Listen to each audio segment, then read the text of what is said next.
ఎప్పుడైనా triangle love story విన్నారా? Triangle love story విన్నారా?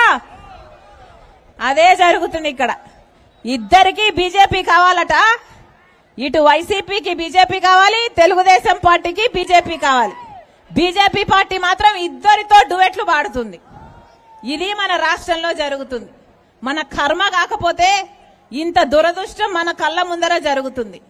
వీళ్ళిద్దరూ అమ్ముడుపోయారు. వీళ్ళిద్దరూ బీజేపీకి బానిసలుగా మారారు.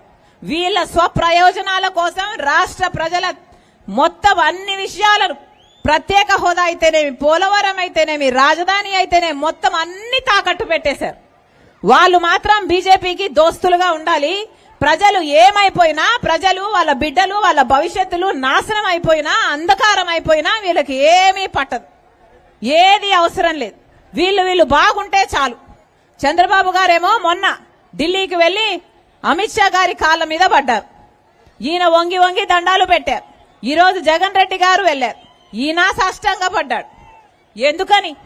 ఏం అవసరం ఉందని? ఎందుకు ఈ బానిస బతుకులు? మనకేం చేశారని ఈ బానిస బతుకులు?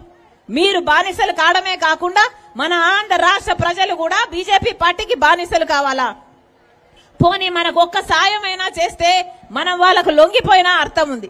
ఒక్కటంటే ఒక్కటి, 10 వాగ్దానాలుంటే, 10 హామీలుంటే మనకు 10లో కనీసం ఒక్కటైనా సాధించుకున్నారా అంటే 10 సంవత్సరాలు ఇద్దరు 5 సంవత్సరాలు ముఖ్యమంత్రిగా ఉన్నారు. కానీ ఒక్కటంటే ఒక్క హామీ కూడా తెచ్చుకోలేకపోయాం. ఒక్కటి కూడా సాధించుకోలేకపోయాం. 10 సంవత్సరాల కింద ఎక్కడ గొంగలి వేశామో అక్కడే ఉంది. ఒక్క మెట్టు కూడా అభివృద్ధి లేదు. మరి మన బిడ్డల భవిష్యత్తు కథ ఏమిటి? వాళ్ళకు ఉద్యోగాలు ఎలా వస్తాయి? ఈరోజు 19 లక్షల మంది బిడ్డలు ఉద్యోగాలు లేకుండా తిరుగుతున్నారు. 8,000 రూపాయలకు, 10,000 రూపాయలకు డిగ్రీలు, పీజీలు చదివారు. కానీ చేస్తున్న పనికి, చదివిన చదువుకి అసలు సంబంధమే లేకుండా పోయింది. ఇలా అయితే మన బిడ్డలు మొత్తం వలసల పోరా? ఇలా అయితే మన రాష్ట్రంలో అసలు యువతే లేకుండా పోదా? ఇదేనా మనకు కావాల్సింది?